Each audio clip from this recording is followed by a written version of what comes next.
Hello friends, मैं मिथिलेश कमर आपका स्वागत करता हूँ। तो स्टडी कर रहे हैं यूटिलाइजेशन ऑफ इलेक्ट्रिकल पावर। तो इससे पहले वाला जो वीडियो था आपका इलेक्ट्रिक आर्क वाला, ठीक है, आर्क हीटिंग, ठीक है, उसका कुछ पॉइंट रह गया था जिसको अपन इस वीडियो में अपन क्या करते हैं कि डिस्कस कर लेते हैं, ठीक है। तो उसी का पार्ट है। आप लोग जब भी वीडियो देखोगे तो मैं ए और बी करके डाल दे रहा हूँ, ठीक है। तो एक ही आपका है।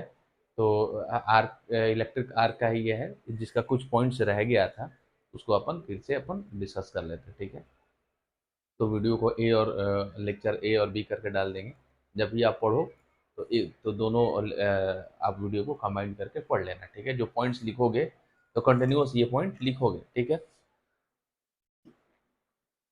तो सिंपल सा हमने देखा था कि इसमें ये दो इलेक्ट्रोड होता है, ठीक है, और दोनों इलेक्ट्रोड के बीच में हम लोग आर्क डेवलप करते हैं, ठीक है। और जिससे क्या होता है कि टेम्परेचर यहाँ का काफ़ी ज़्यादा हाई हो जाता है और उससे आपका क्या होता है, हीट प्रोड्यूस होता है, ठीक है।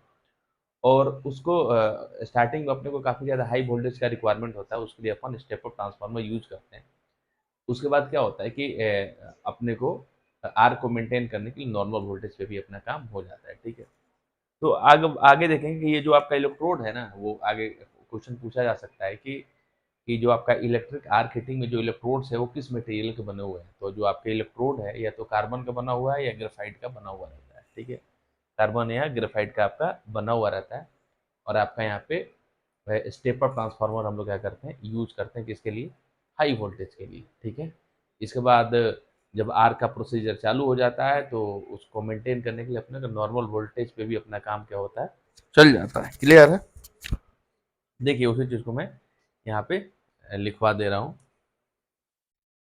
The arc initiated between two electrode produce heat, ठीक है। इन दोनों इलेक्ट्रोड के बीच में जो आर्क प्रोड्यूस होता है उसकी वजह से आपका क्या होता है कि हीट प्रोड्यूस होता है, ठीक है। Produce heat and by using different types of electrodes, ठीक है। और यहाँ पे डिफरेंट टाइप्स के इलेक्ट्रोड यूज करते हैं अपना हीट को प्रोड्यूस आर्क जनरेट करने के लिए। जब आर्क जनरेट होता है उसकी वजह से आपका क्या होगा कि टेम्परेचर वहाँ पे जनरेट होता है और उसकी वजह से आपका हीट प्रोड्यूस होता है, ठीक है। सच एज कार्बन और ग्रेफाइट। मैंने क्या बोला कि जो आप यहाँ पे जो इलेक्ट्रोड है या तो कार्बन या ग्रेफाइट का बना हुआ रहेगा, यहाँ इसको अपने को ध्यान में रखना है कि कोई पूछे कि जो आपका ये दोनों इलेक्ट्रोड है वो किस मटेरियल का बना हुआ रहता है, वो आपका कार्बन या ग्रेफाइट का बना हुआ है। Temperature up to 3500 degree can be obtained, ठीक है। और यहाँ पे जब आर्क प्रोड्यूस होता है तो यहाँ का टेम्परेचर कितना हो जाता है, लगभग 3500 डिग्री सेल्सियस यहाँ पर यहाँ का टेम्परेचर इन दोनों इलेक्ट्रोड के बीच में अपने को मिलता है, ठीक है। और उसकी वजह से क्या होता है, हीट प्रोड्यूस होता है और उस हीट का यूज करते हैं हम लोग किसी भी चीज़ को हीट करने के लिए, ठीक है। इसको अपने में ध्यान में रखना है कि कितना डिग्री सेल्सियस अपना यहाँ का टेम्परेचर हो जाता है। तो यहाँ का टेम्परेचर हो जाता है 3500 डिग्री सेल्सियस, ठीक है। Thus, the heating of material can be done by using the principle in electric arc furnace, ठीक है। देन इलेक्ट्रिक आर्क फर्नेस के प्रिंसिपल का यूज करके हम लोग क्या करते हैं, किसी भी चीज को, मटेरियल को या चार्ज को अपन क्या कर सकते हैं, उसको हीट कर सकते हैं। क्लियर है, ठीक है। आगे देखिए। Generally arc furnace are made in a cylindrical shape, ठीक है। कि जो आपका आर्क है ना, आर्क फर्नेस, वो स्पेशली जनरली वो सिलिंड्रिकल शेप का बना हुआ रहता है। जैसे ये आपका क्या हो गया, ये सिलेंडर हो गया, ये आपका क्या होता है, ये सिलेंडर होता है, ठीक है। तो जनरली इस तरीके का बना हुआ रहता है, लेकिन but conical shape furnace are employed, ठीक है। बट हम लोग अभी कॉनिकल जो आपका शेप होता है इस तरीके से, ये आपका क्या हो गया, ये आपका कॉनिकल हो गया, ठीक है। ठीक है, कॉनिकल से फर्नेस यहाँ पर हम लोग यूज कर रहे हैं, क्यों, due to ability of large surface area per unit volume, ठीक है। तो इसका आपका पर यूनिट वॉल्यूम के अकॉर्डिंग इसका जो सरफेस एरिया होता है वो क्या होता है, इसके कंपेरिजन में क्या होता है, लार्ज होता है, ठीक है।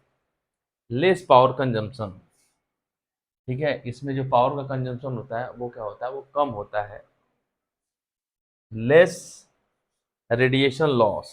ठीक है, इसमें क्या होता है कि कॉनिकल फर्नेस में जो रेडिएशन का लॉस होता है वो कम होता है, and reduction is melting point. ठीक है, और इस तरीके का अगर कोनिकल अपन फर्नेस यूज करते हैं तो जो आपका मेल्टिंग पॉइंट है उसमें क्या होता है, वो रिडक्शन होता है। ठीक है, आगे देखिए, electrode made of carbon and graphite with a diameter of 18 to 27 centimetre. अगर कोई पूछे कि ये जो आपका इलेक्ट्रोड है कार्बन या ग्रेफाइट का मिला कार्बन या ग्रेफाइट का बना हुआ है तो उसका डायमीटर कितना होता है, तो उसका डायमीटर होता है 28 से 27 सेंटीमीटर के बीच में। ठीक है, इसका जो डायमीटर होता है इलेक्ट्रोड का वो कितना होता है, electrodes made of carbon and graphite with a diameter of 18 to 27 centimeter are usually employed.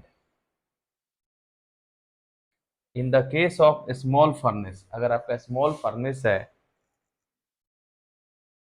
carbon electrodes are used for the manufacturing of ferroalloy, aluminium, phosphorus etc।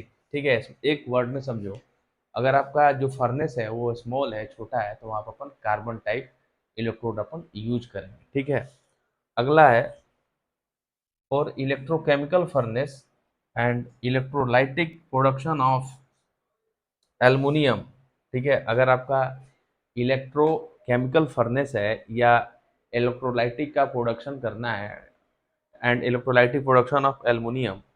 ठीक है, कि एल्युमिनियम का इलेक्ट्रोलाइटिक प्रोडक्शन करना है तो वहाँ पे किस तरीके का इलेक्ट्रोड यूज होगा, वहाँ पे सेल्फ बेकिंग इलेक्ट्रोड्स का यूज होगा। इसको अपने को ध्यान में रखने का जरूरत है, यहाँ से एक क्वेश्चन सॉल्व हो सकता है कि अगर आपका इलेक्ट्रो केमिकल फर्नेस हो या एल्युमिनियम का इलेक्ट्रोलाइटिक प्रोडक्शन करना हो तो वहाँ पे किस तरीके का आपका इलेक्ट्रोड यूज होगा, तो वहाँ पे आपका सेल्फ बेकिंग इलेक्ट्रोड्स यूज होगा। ठीक है, तो आई थिंक आपको समझ में आ गया। तो ये आपका फर्नेस का जो भी इंट्रोडक्शन था वो अपन पूरे डिटेल में पढ़ लिए। ठीक है, अब अपन इसके टाइप्स पढ़ेंगे, टाइप्स ऑफ आपका आर्क हीटिंग। ठीक है, तो इसके दो तरीके के इसका हम लोग पढ़ेंगे, एक तो डायरेक्ट मतलब कि arc heating and indirect arc heating. ठीक है, और देन उसके बाद उसका एप्लीकेशन देखेंगे। ठीक है, तो नेक्स्ट वीडियो में हम लोग देखेंगे कि टाइप्स ऑफ आर्क हीटिंग, जिसमें अपन डायरेक्ट और इनडायरेक्ट के बारे में डिस्कस करेंगे। Thank you.